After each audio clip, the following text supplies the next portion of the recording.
판사가요. 도망치는 남자를 차로 쿵 들이받아요. 브레이크요? 그런 거 없어요. 그냥 박아서 멈춰 세워요. 근데 더 소름인 건요. 그 남자 그 순간만 보면요. 아직 살인범이라고 확정된 사람도 아니에요. 그러면 질문 하나. 왜 판사가 법보다 먼저 몸이 움직였을까? 이한영은 알고 있거든요. 저 인간을 놓치면 진짜로 사람이 죽는다는 걸요. 그리고요. 그 죽음이 어떻게 시작되는지도 이미 한 번 끝까지 겪어본 사람입니다. 자, 이제 여기서 약속 하나 할게요. 오늘 2화는요. 처음부터 끝까지 한 번에 이어서 왜 이한영이 선을 넘었는지 끝에 가면 아 그래서였구나 하게 딱 붙여드릴게요. 시작합니다. 2화는 먼저요. 이한영의 첫 번째 인생이 왜 박살났는지부터 보여줘요. 예전에 이한영은요. 솔직히 말하면 권력 눈치 보던 판사였어요. 법은 공정해야 하잖아요. 근데 현실은요. 법정 밖에서 사람 줄이 움직일 때가 있어요. 이한영은 그걸 몰랐던 사람이 아니죠. 오히려 너무 잘 알아서 자기도 모르게 그 흐름에 기대던 사람이었고요. 그러다가 딱 한 번, 정말 딱 한 번, 양심대로 판결을 내립니다. 상대는 재벌 쪽 핵심, S그룹 장태식 관련 사건. 이한영이 그걸 생각보다 훨씬 세게 내려쳐요. 여기서부터요.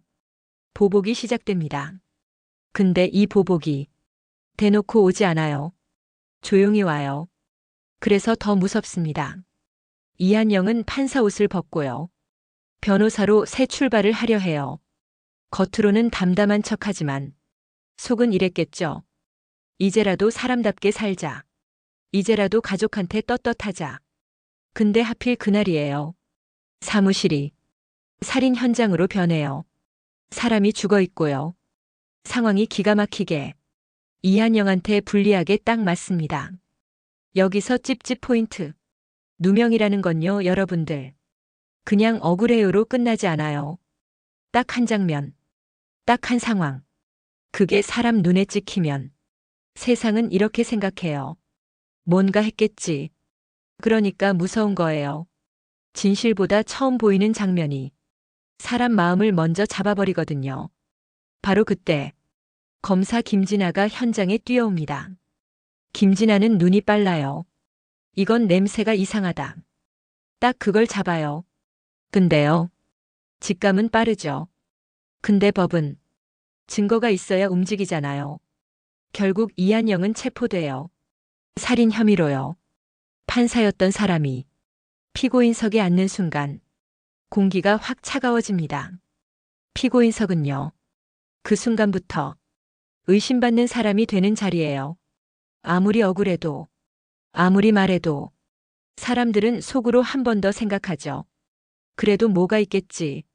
이한영은 더 아파요. 왜냐면요. 자기가 판사 시절에 그 많은 피고인을 봤잖아요. 그때는 몰랐던 무게가 이제 자기 어깨로 떨어져요. 숨이 턱 막히죠. 그리고 더 잔인한 게 옵니다. 가까운 사람까지 흔들려요. 아내 유세이가요. 법정에서 미묘하게 이한영 쪽 손을 놓는 선택을 합니다. 큰 소리로 배신하는 게 아니에요. 그게 더 아프죠. 결정적인 순간에 딱 필요한 말을 안 해주는 느낌. 여기서 마음이 쿡해요. 사람은 적 때문에 무너지는 게 아니라 내 편이 사라질 때 그때 무너집니다. 그리고 그 틈으로 동기 김윤혁이 들어와요. 말투는 부드럽습니다. 근데 내용은 얼음이에요. 그만해. 여기서 끝내. 버티면 더 추해져. 이런 식으로 사람 마음을 접게 만들죠. 이게 진짜 악마 같은 방식이에요. 칼 들고 협박하는 게 아니라 내가 너를 포기하게 만드는 거니까요. 그리고요. 김윤혁이 흘리듯 꺼낸 이름 하나. 그게 판을 확 키웁니다. 대법원장 강신진. 이한영은 여기서 깨닫죠. 아, 이건 개인 사건이 아니구나. 윗선이 짠 정리 작업이구나. 여러분, 이 순간이 진짜 무서워요. 범인이면 잡으면 끝인데요. 권력이면 끝이 안 보이잖아요. 이한영은 도망칩니다. 살려고요. 진실을 밝히려고요. 근데 도망 끝에 뭐가 있냐? 습격이 있어요. 결국 이한영은 목숨을 잃습니다. 그리고 이화가 진짜 잔인한 한 방을 넣어요. 죽기 직전에요. 이한영이 이상한 감각을 겪습니다. 마치 자기 자신이 자기에게 판결을 내리는 느낌. 나는 판사였는데. 나는 왜 그렇게 비겁했지? 나는 왜 그때 눈 감았지? 죄책감이요. 그게 형벌처럼 내려앉아요. 아프죠? 엄청 아파요. 근데요. 바로 그 다음입니다. 눈을 떠요. 10년 전이에요. 충남지법. 젊어진 얼굴. 익숙한 법정 공기. 이한영이 다시 판사로 돌아옵니다. 처음엔 멍하죠. 이게 뭐야? 머리가 텅 비는 느낌. 근데 이한영이 제일 먼저 하는 건요. 복수 준비가 아니에요. 권력 체크도 아니고요. 엄마부터 확인해요. 어머니 신남숙에게 전화를 걸어서 안부를 묻는데요. 말이 급해요. 숨도 좀 가빠요. 근데 어머니는요. 갑자기 다정한 아들 목소리에 보이스피싱인 줄 알고 버럭합니다. 웃기죠? 근데 웃음 끝이 찡해요. 이한영은 그 다정함을 한 번도 제대로 못했던 사람이니까요. 자, 근데요. 감상할 시간이 없습니다. 바로 첫 사건이 올라오거든요. 법정에 들어온 피고인 이름. 김상진. 겉으로는요. 절도 미수 비슷한 사건입니다. 흔한 사건처럼 보여요. 근데 이한영은 그 이름 듣는 순간 몸이 굳어요. 왜냐면요. 이 사람은 미래에 연쇄살인범이 되거든요. 여러분, 여기서 드라마 재미가 확 터집니다. 판사는 현재만 보고 판결해야 해요. 증거도 현재, 피해도 현재, 법도 현재죠. 근데 이한영만 미래를 기억합니다. 그러면요. 판결문 한 줄이 사람 목숨이랑 연결돼 버려요. 이한영은 이미 한 번 봤거든요. 예전 인생에서 자기가 김상진을 가볍게 풀어줬고 그 뒤에 사람이 죽었던 거요. 근데 문제는요. 미래를 안다는 이유로 지금 형을 더 세게 때릴 수는 없습니다. 법이 그런 걸 허용하면요. 판사가 감으로 사람을 가두는 무서운 세상이 되니까요. 그래서 이한영은 이를 악물고 판결을 내립니다. 결국 집행유예가 나와요. 집행유예가 뭐냐면요. 쉽게 말해서 이번엔 감옥은 안 가. 대신 조건이 붙습니다. 정해진 기간 동안 문제 안 일으키면 실제로 형을 살게 하진 않는 거예요. 듣기엔 그럴듯하죠. 근데 이한영 입장에선 목구멍이 꽉 막힙니다. 내가 이걸 또 해? 또 풀어줘? 또 누가 죽으면? 여기서 손이 떨려요. 판사가 판결하면서 손이 떨리는 순간 그거 자체가 비극이죠. 그래서 이한영이 결심합니다. 판결은 판결대로 하되요. 판결로 끝내지 않겠다. 즉 법정 밖으로 나가서 직접 움직이겠다는 거예요. 여러분들, 이게 이화의 첫 번째 소름 포인트예요.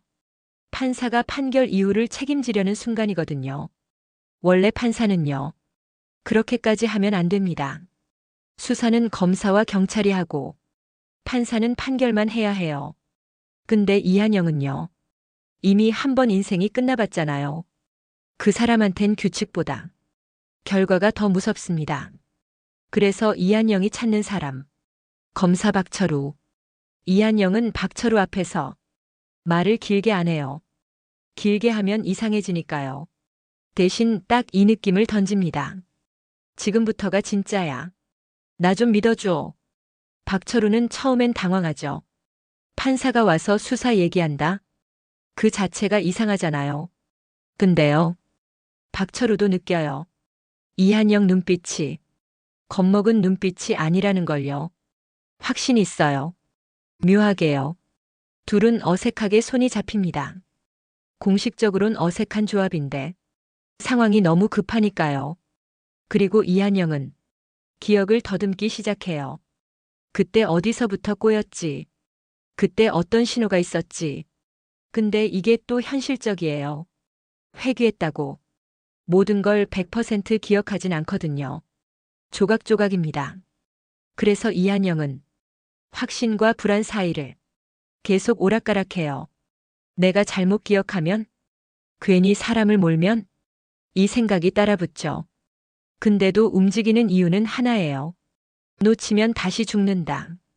그 공포가 몸에 박혀 있어요. 그때 끼어드는 인물이 있습니다. 주영.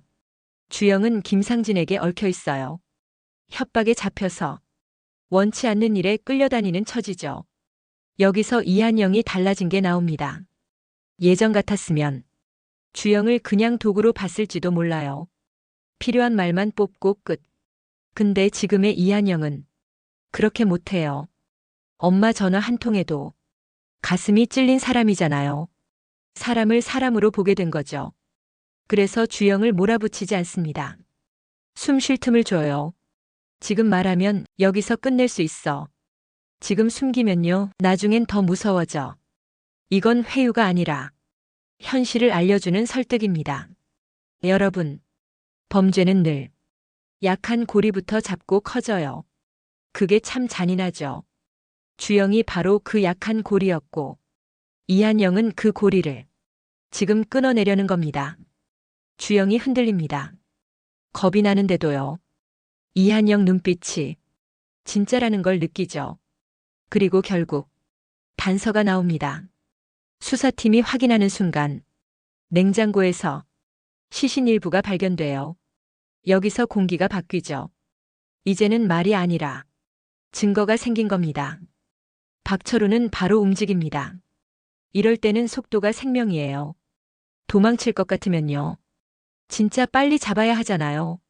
안 그러면 증거가 사라질 수도 있고 피해가 또 생길 수도 있고요. 김상진도 눈치가 있어요.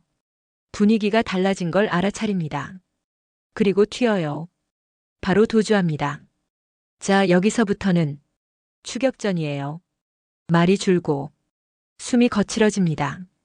이한영 머릿속에는 예전 인생의 장면이 꽂혀요. 놓쳤고 그 뒤에 사람이 죽었다. 이 기억이요. 이한영을 완전히 바꿔놓습니다. 판사라면 여기서 멈춰야 해요. 수사는 수사기관이 하니까요. 근데 이한영은요. 판사 이전에 한번 죽어본 사람입니다. 법대로 했더니 늦었고, 늦었더니 사람이 죽었고, 사람이 죽었더니 자기 인생도 끝났거든요. 그래서요. 이한영은 절대 해서는 안 될 선택을 합니다. 차를 몰고 따라붙어요. 눈앞에서 놓치지 않으려고요. 그리고 그 순간 핸들을 확 틀어요. 쿵. 김상진을 들이받아 멈춰 세웁니다. 통쾌하죠. 근데 동시에 서늘합니다. 판사가 사람을 차로 막았다. 이거 정의라기보다 폭발에 가까워요. 여러분들, 이화가 던지는 질문은 딱 하나예요. 법이 늦을 때 그 빈틈을 누가 메우냐? 이한영은 그 빈틈을 자기 몸으로 메우려 합니다.